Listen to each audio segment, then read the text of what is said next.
कौन थी भगवान राम की बहन। नमस्कार दोस्तों, स्वागत है आपका हमारे YouTube चैनल आश्चर्यजनक किंतु सत्य कहानियाँ में। और आज हम आपको भगवान राम के बहन की बारे में कुछ ऐसी जानकारियाँ बताने वाले हैं जो शायद आपको नहीं पता होगी। अभी तक आप सिर्फ यही जानते आए हैं कि राम के 3 भाई लक्ष्मण, भरत और शत्रुघ्न थे, लेकिन राम की बहन के बारे में कम लोग ही जानते हैं। बहुत दुख भरी कथा है राम की बहन की। लोग उनकी सच्चाई जानेंगे तो राम को कठोर दिल वाला मानेंगे और दशरथ को स्वार्थी।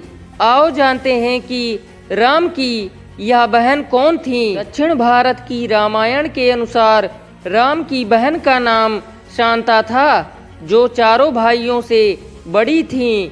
शांता राजा दशरथ और कौशल्या की पुत्री थीं, लेकिन पैदा होने के कुछ वर्षों बाद कुछ कारणों से राजा दशरथ ने शांता को अंग देश के राजा रोमपद को दे दिया था। भगवान राम की बड़ी बहन का पालन पोषण राजा रोमपद और उनकी पत्नी वर्षिणी ने किया, जो महारानी कौशल्या की बहन अर्थात श्री राम की मौसी थी। वर्षिणी संतान थी तथा एक बार अयोध्या में उन्होंने हंसी हंसी में ही बच्चे की मांग की। दशरथ भी मान गए। रघुकुल का दिया गया वचन निभाने के लिए शांता अंग देश की राजकुमारी बन गई। शांता वेद, कला तथा शिल्प में पारंगत थीं और वे अत्यधिक सुंदर भी थीं। लोक कथा अनुसार शांता जब पैदा हुई तब अयोध्या में अकाल पड़ा और 12 वर्षों तक धरती धूल धूल हो गई।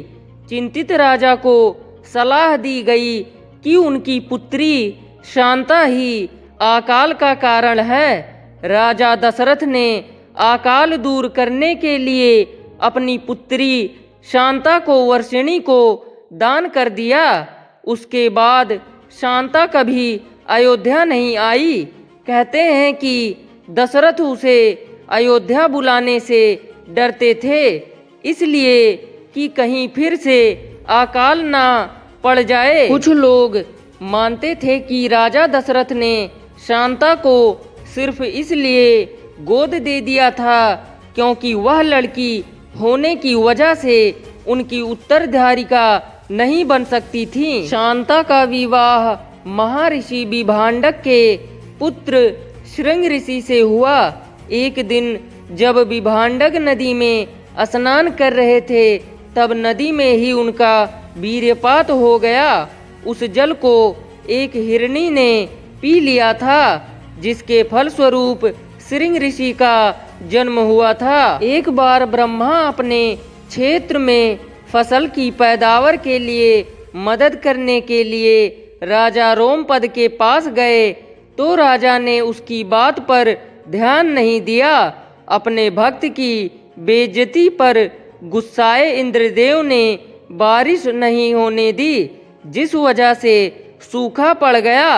तब राजा ने श्रृंग ऋषि को यज्ञ करने के लिए बुलाया। यज्ञ के बाद भारी वर्षा हुई। जनता इतनी खुश हुई कि अंग देश में जश्न का माहौल बन गया था।